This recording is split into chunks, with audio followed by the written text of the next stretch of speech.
आप बुरा मत मानिएगा, नो तो नो क्षमा करिएगा। हाँ, मैं कुछ भ्रांतियाँ मैं दूर करना चाहता हूँ आपके माध्यम से बिल्कुल कि जैसे कहा जा रहा है कि आडंबर बौद्ध धर्म में भी है, इसमें भी पाखंड है।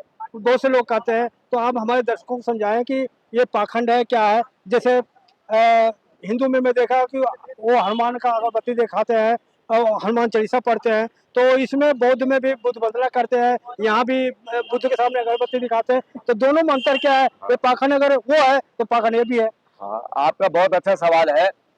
जैसे कि आपने पूछा कि हिंदू परंपराओं में अगरबत्ती मोमबत्ती जला के पूजा किया जाता है, जी। वैसे ही हमारे बौद्धिस्ट लोगों में, हाँ। लेकिन उनका मकसद पूजा करना नहीं होता। उनका मकसद होता है अपने जो पुराने इष्ट है गुरुओं को याद करना। केवल पूजा उनका मकसद नहीं है, उनका मकसद है किनका किनका बनते का? हाँ, भंतों का हाँ। और भंतों को मानने वालों का।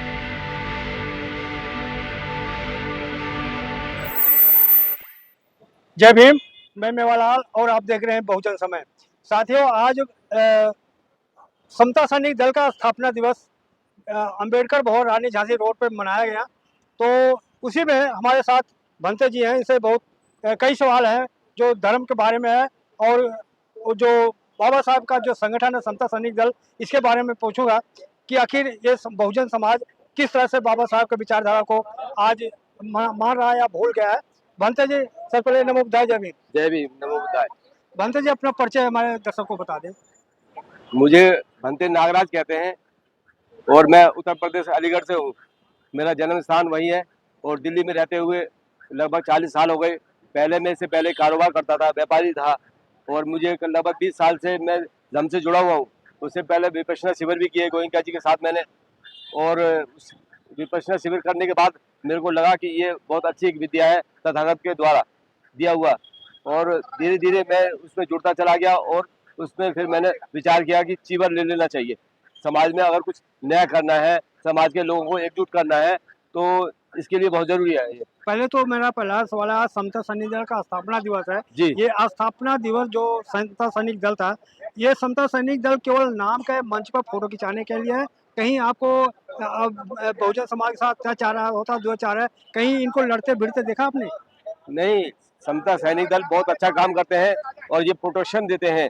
जहाँ जहाँ भी प्रोग्राम होते हैं, बौद्धिज्म के प्रोग्राम होते हैं, इनकी भागीदारी पूरी होती है और ये हमें भी भागीदारी में शामिल करते हैं। साथ में समाज में जहाँ जहाँ भी अत्याचार होता है वहाँ पे आवाज उठाते हैं। इनका काम बहुत लोकप्रिय है और आज 101वीं वर्षगांठ है और ये बाबा साहब द्वारा दिया गया इनको जो है दल, और समाज के लिए बहुत ही महत्वपूर्ण है। और ये ऐसे दल जो है इनको एक साथ संगठित होना पड़ेगा। जितने छोटे छोटे दल है समता सैनिक दल से मिलते जुलते, ये आप चाहे भीम आर्मी को लो या कोई और भी आर्मी होगी, हो सकता है, लेकिन जब तक एक साथ नहीं आएंगे तब तक समाज का भला नहीं होगा। और हमारे बौद्ध भिक्षुओं को भी एक साथ एक मंच पर एक साथ ही आना पड़ेगा अगर हमें अपना बोध या मुक्ति आंदोलन को सफल बनाना है। तो भंते जी, आपसे जानना चाह रहा हूँ, क्या बौद्धों में भी जातियाँ होती हैं क्या? नहीं, बौद्धों में कोई जातियां नहीं होती हैं, लेकिन बौद्धों में उपाधियां होती हैं। जैसे भंते हो गए, भिक्खु हो गए, थेरो, महाथेरो, इस तरह की उपाधियां होती हैं। वो समय समय पे उनको जो है प्रशिक्षण द्वारा या समय अधिक समय जिसका बीत जाता है उसको समाज के लोग उपाधि से संबोधित करते हैं। ये क्यों गुटबाजी होता है भंतों में कि अभी जो यहाँ पर बोध गया में जो बौद्ध मंदिर का चल रहा है, उसमें दो गुटों में बौद्ध बढ़ गए। कोई कह रहा है कि बारी है, कोई कह रहा है बिहारी है, तो कोई कह रहा है कि ये कुशवाहा बनते हैं, कोई जाटो बनते हैं। ये क्यों बाबा साहब का मिशन को कमजोर कर रहे हैं? इसके ऊपर मेरा अपना निजी विचार ये है कि जितने भी बनते हैं जो अपने क्षेत्रीयवाद से जाने जाते हैं, हमें चाहिए कि क्षेत्रवाद छोड़ दें, देशवाद होना चाहिए, क्योंकि हम इस देश की संतान है, हम मूल निवासी है। हमें वही याद रखना चाहिए। अगर हम क्षेत्र में बटेंगे तो हम बढ़ जाएंगे। जैसे दूसरे समाज के लोग कहते हैं बटोगे तो कटोगे, वैसे ही हमें एक रहना चाहिए। एक रहना चाहिए, एक रहना चाहिए।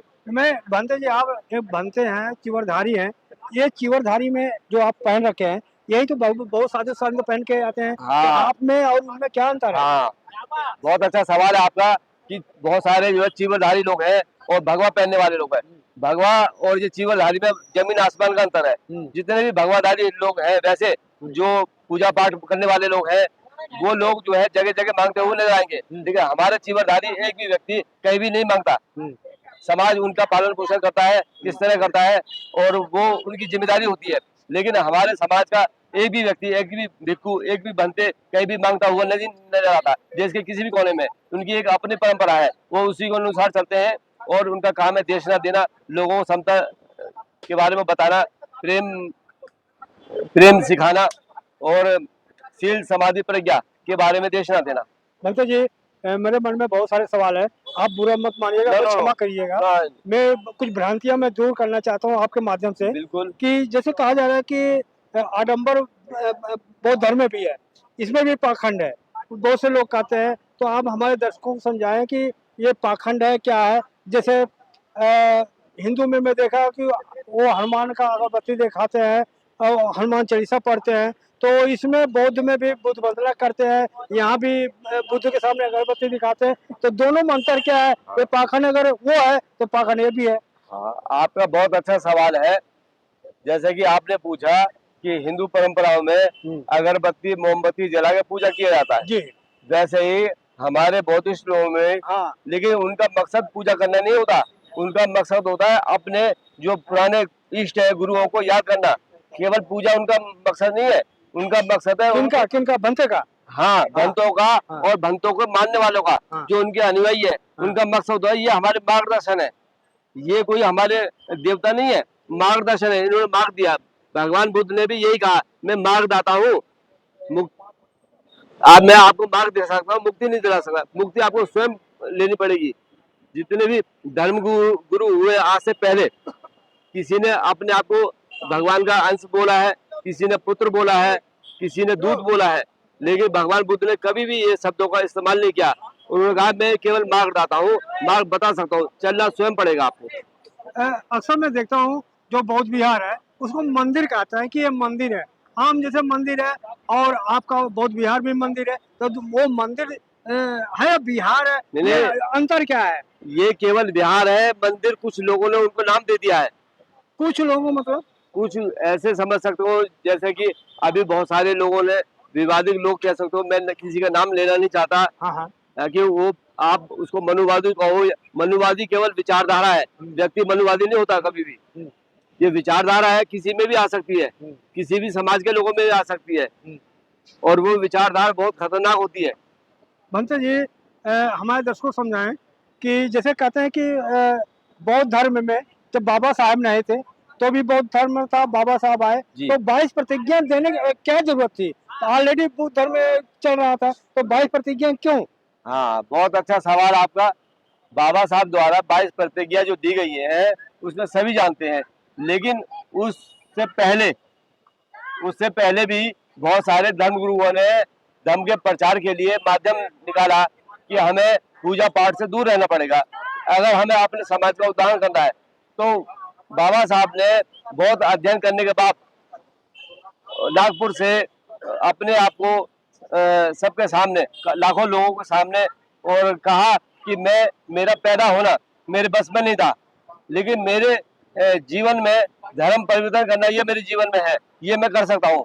और जो मुझे अच्छा लगा है, उन्होंने बौद्ध धर्म को अपनाया। इसीलिए नहीं कि वो जो है किसी के कहने पे हुआ, उन्होंने स्वयं अध्ययन किया बहुत सारे, और ये इतिहास में गवाह है। बहुत सारे लोगों को उनको प्रलोभन दिया कि आप हमारे धर्म में आ जाओ, हमारे धर्म में आ जाओ, हमारे धर्म में आ जाओ। ये इतिहास में लिखा हुआ है। इस्लामिक लोगों ने भी उनसे कहा, अनेक लोगों ने भी उनसे कहा। इधर देखिए बोलिए। हाँ, तो उन्होंने जो है केवल इसलिए कि ये मानव मानवता का धर्म है बौद्ध धर्म, केवल इसीलिए उन्होंने। लेकिन हम ये कह रहे हैं 22 प्रतिज्ञा जो है उस जमाने में हो सकता है उन्होंने कुछ सोच समझ के ली हो। हम ये नहीं कहता कि भी गलत है या अच्छा है, तो ये उनकी विचारधारा थी उस समय की। जरूरी नहीं है कि आज से 50-100 साल वाले जो पहले हमने शब्द बोले आज भी वही बोला जाए। नहीं, मेरा कई लोगों को सवाल है कि बौद्ध धर्म 22 प्रतिज्ञा लेने क्या जरूरत है? अपनाने की जरूरत है, कहने की जरूरत नहीं है। हाँ, बहुत अच्छी बात कही आपने। 22 भंते जी इधर देखिए हाँ, बोलिए। 22 प्रतिज्ञा लेने की जरूरत नहीं है, उसको अपनाने की जरूरत है, धारण करने की जरूरत है। हमें धर्म क्या है, धर्म का जो शॉर्ट शब्द में मैं आपको, धारण करे सो धर्म है वरना कोरी बात। जिस व्यक्ति ने धारण कर लिया, मुझसे बात को उधर नहीं, बात करनी। जिस व्यक्ति ने धारण कर लिया अच्छाई बुराई, ये धर्म है। सर्दी गर्मी ये धर्म है, मानवता ये धर्म है, ये जो धारण करता है। हम विचारों की बात तो बहुत करते हैं, समाज में ऐसा होना चाहिए वैसा होना चाहिए, लेकिन जो विचार की बात करता है वो खुद धारण नहीं करता। आप मानते हैं कि 22 प्रतिज्ञा लेने की जरूरत नहीं है, मानते हैं आप? नहीं, आज के समाज में, आज का दौर में 2025 चल रहा है, हाँ हम उस समय की बात नहीं करेंगे, हम आज की बात करें, वर्तमान की। हाँ हम वर्तमान की बात कहेंगे कि 22 प्रतिज्ञा की आवश्यकता इसलिए नहीं है क्योंकि हमें समाज के साथ रहना है, देश के साथ रहना है, हाँ हमें किसी को क्रिटिसाइज नहीं करना। हाँ। अगर हमें सारे लोगों से प्रेम है, हाँ। ऐसे नहीं केवल अपने ही समाज से प्रेम है। हाँ। जब तक हम सारे लोगों का सहयोग नहीं मिलेगा तब तक हम कोई भी कार्य सफल नहीं होगा। बंसल जी, आप कह रहे हो कि लेने की नहीं जरूरत, जब पार्लियामेंट में प्रधानमंत्री बनते हैं तो वहाँ संविधान का शपथ लेते हैं, तो वहाँ क्यों शपथ लेते हैं? वहाँ भी तो प्रतिज्ञा करने अपनाने की जरूरत है, वहाँ क्यों शपथ लेते हैं? यहाँ पर नहीं लेने की, आप कह रहे हो कि नहीं लेने की जरूरत है? ये मेरा कहने का मतलब है, आज से 50-100 साल पहले जो कार्य होते तो क्या आज होते हैं क्या? पहले ये सब नहीं, मेरा सवाल है, नहीं, पहले ये मेरा सवाल है, 50-100 साल पहले क्या है, आप बाइक लेके घूमते थे या कोई लेके घूमता था? लेकिन आज ये है, आज मोबाइल फोन है, पहले नहीं था, तो ये समय के अनुसार हमें बदलना पड़ेगा। तो बाबा साहब गलत 22 प्रतिज्ञा नहीं, वो गलत नहीं है, वो गलत नहीं हो सकते हैं। उन्होंने उस समय जो किया वो सही है। नहीं, आप बोल रहे हैं कि लेने की जरूरत नहीं, उसमें मैंने हमारे दर्शकों को समझाइए। मैंने आज का कहा वर्तमान में हमें किसी से विरोध नहीं करना है। हमें तो 22 प्रतिज्ञा लेने में विरोध होता है? नहीं, कुछ लोग ऐसा मानते हैं, कुछ लोग ऐसा मानते हैं क्योंकि उनकी आस्था को ठेस पहुंचती है, जिसकी वजह से उनको ऐसा लगता है कि ये लोग हमारे द्वेष ही रखते हैं, हमारे से द्वंद्व रखते हैं। नहीं पंते जी, वो लोग दिन पर दिन हमारे जो समाज है उन पर अत्याचार करते हैं, हमारे बच्चे हैं जो पढ़ते हैं उनके साथ है वो दिक्कत, बड़े परेशान करते हैं, नौकरी पेशा लोग उनको परेशान करते हैं, बेटियों पे अत्याचार बलात्कार तक होते हैं, तो क्या वो हमारी भावना को ठेस नहीं है क्या? बिल्कुल ठेस है, बहुत अच्छी बात कही है। कोई भी समाज का व्यक्ति इस तरह की घटना करता है, महिलाओं पे, बच्चियों पे बलात्कार जैसे, वो कोई भी हो सकता है, इसमें जाति विशेष से बात नहीं है। कुछ लोग हैं ऐसे जो लोग केवल उन्हीं लोगों को दोषी ठहराते हैं जो पिछड़े समाज के लोग हैं, वे पिछड़े दबे कुचले हैं, उन्हीं को दबाते हैं। ये सदियों से चला आ रहा है, इसको बदलने की जरूरत है, धारण करने की जरूरत है, ना कि इस पे विवाद करने की जरूरत है। लेकिन बनते जी, जैसे आरक्षण मिल गया है, SC/ST एक्ट है, वो उसको तो बाबा साहब ने पावर देने के लिए दिया, लेकिन आज उसका विरोध हो रहा है कि आरक्षण की जरूरत नहीं है, SC/ST को खत्म कर देना चाहिए। लेकिन जो लोग विरोध कर रहे हैं वो लोग जो है नहीं चाहते कि ये लोगों की तरक्की हो। ये लोग आगे बढ़ के, जैसे कि जज साहब हैं हमारे जो आए थे, उनके जैसे जज और आए तो ये लोग अपने समाज का उत्थान करें। ऐसे ही लोग जब ज्यादा से ज्यादा होंगे जब तो समाज का विकास होगा। समाज का विकास कैसे होगा? शिक्षा से। शिक्षा ही नहीं रहेगी। उत्तर प्रदेश में सबको पता है बहुत सारे स्कूल बंद कर दिए गए, प्राइमरी स्कूलों को। जब बच्चे ही पढ़ेंगे नहीं तो क्या करेंगे? गुलामी प्रथा में जाएंगे दोबारा से, जो या तो मजदूरी करेगा या फिर गुलामी करेगा। इसी डाला की बनते जी की एक चीज हमारे दर्शकों को समझाएं, शिक्षा ही सब कुछ है, लेकिन इंजीनियर, डॉक्टर, वकील हमारे समाज में है क्या? उनके अंदर आडम्बर नहीं है? है, क्यों नहीं है? आप शिक्षित है, वो आडम्बर तो सभी में है, हम ये नहीं कह रहे कि किसी में नहीं है। शिक्षित का मतलब क्या हुआ? शिक्षित का मतलब है अपना, पहले अपना भला करे फिर समाज का भला करे। अगर शिक्षित हो गए, एक शब्द को मेरे को याद आ रहा है कि पे बैक टू सोसाइटी। जिन लोगों ने समाज से कुछ लिया है उनको समाज को देना ही पड़ेगा। अगर शिक्षा हासिल की है तो शिक्षा के बदले 4 बच्चों को पढ़ाओ, अपने पढ़ाओ या दूसरों को पढ़ाओ, स्कूल बनाओ, विद्यालय बनाओ, कॉलेज बनाओ। उनकी जिम्मेदारी है, जिन्होंने समाज से पैसा लेके बड़े बड़े भवन बना लिए है, ये उनकी जिम्मेदारी है। हम लोग मनसा जी, एक लास्ट सवाल है, क्या बौद्ध धर्म में मांस भक्षण करना जरूरी है? नहीं, ऐसा जरूरी नहीं है, लेकिन तथागत ने कहा एक जगह बुद्धायन धम्मा में कि अगर जीवन को बचाने के लिए ऐसी परिस्थिति आ जाए किसी ऐसे स्थान पर जहां पर आपके भोजन की उपलब्धि नहीं है, शाकाहारी भोजन, तो उससे आप परहेज नहीं करें। ये ऐसे बहुत सारे देश है, चाइना है, थाईलैंड है, कंबोडिया है, वहां पर इस तरह का होता है। वैसे ही हमारे जो हिंदू धर्म परंपरा है उनमें मांस काट के बलि चढ़ा के उसको समर्पण किया जाता है। ब्राह्मण लोग करते हैं तो वो तो बुरा नहीं मानते। अच्छा, भारत में बौद्ध धर्म का जो पतन है, अब धीरे धीरे जब से बाबा साहब आए होने लगा, लोग समझने लगे। क्या लगता है कि आने वाले समय में बौद्ध धर्म उफान पे आएगा? लोग जो मोदी कह रहे हैं बाहर जाते हैं कि बुद्ध के देश से हैं, लेकिन यहाँ पर बुद्ध के देश नहीं कह रहे, वो भी कहेंगे कि हाँ बुद्ध के देश है। हाँ हाँ, बहुत अच्छा सवाल है आपका। हमारे देश के माननीय प्रधानमंत्री मोदी जी जब भी किसी देश जाते हैं तो कभी राम श्याम का नाम नहीं लेते, केवल बुद्ध का नाम लेते हैं कि मैं बुद्ध की धरती से आया हूँ। हाँ हाँ, तो बुद्ध की धरती का मतलब ये है कि मैं ऐसे व्यक्ति की धरती से आया हूँ जो मानवता के लिए जीता है और उसी के लिए शिक्षा देता है। केवल वही नाम से उनको चंदा मिलता है, देश के लिए जो है प्रगति के लिए कार्य मिलता है। देश के बड़े बड़े उद्योगपति देश में आते हैं, कभी राम के नाम से नहीं, कभी कृष्ण के नाम से नहीं, कोई उद्योगपति यहाँ पे उद्योग लगा जाता है केवल बुद्ध के नाम से। और केवल बुद्ध ही जानते हैं कि हमारा जो आपने सवाल किया था पहले कि बुद्ध हम जो है समय समय पे हाँ, बुद्ध ने खुद कहा था कि मेरा धम्म 400 साल के बाद कुछ अनुयायी उनके घट जाएंगे, फिर दोबारा उत्थान होगा। और ये बात साबित हो गई है गोयनका जी द्वारा। सत्यनारायण गोयनका जी, मैं बॉम्बे में था 2012 में उनके साथ, और उन्होंने कहा था कि अब समय आ गया है कि बौद्ध अनुयायी की और बौद्ध भिक्षुओं की संख्या बढ़ेगी, और वो बढ़ रही है। हम देख रहे हैं कि उनकी वाणी सत्य होती दिखाई दे रही है। अगर भंते जी, जैसे मैं गांव देहात में जाता हूं, वहां पे आप जैसे चीवरधारी भंते ज्ञान प्रचार के लिए नहीं मिलते, तो अगर बाय द वे आप जैसे भंते न मिले तो हमारे दर्शकों को समझाइए वो किस तरह से बाबा साहब का शादी ब्याह जो संस्कार है कैसे करें, हमको दर्शकों को समझाएं। बहुत आप जैसे ज्ञानी न मिले तो। बहुत अच्छी बात कही आपने। देखो, एक समाज में बौद्धाचार्य होता है, बौद्धाचार्य भी भिक्षु जैसा ही होता है, लेकिन वो साधारण कपड़े पहनता है, सफेद कपड़े पहनता है, और उसको बहुत सारी पुस्तकों का ज्ञान होता है। शादी विवाह संस्कार का काम वो करता है, हमारा काम नहीं है।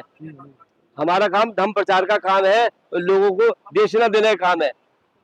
और वो बौद्धाचार्य जगह जगह पे आपको मिल जाएंगे, किसी भी बुद्ध विहार में बौद्धाचार्य उपस्थित हो रहते हैं और वो ही ये काम करते हैं।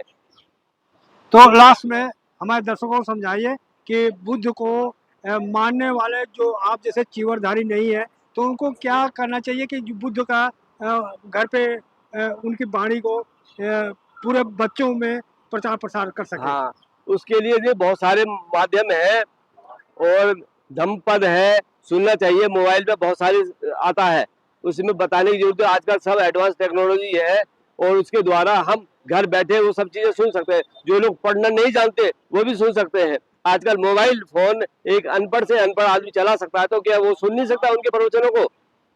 धन्यवाद बंते जी। तो आप देख सकते हैं हमारे बंते जी का विचार कैसा लगा। प्रतिक्रिया में जो बताया, मैं मेवालाल, बहुजन समय, दिल्ली।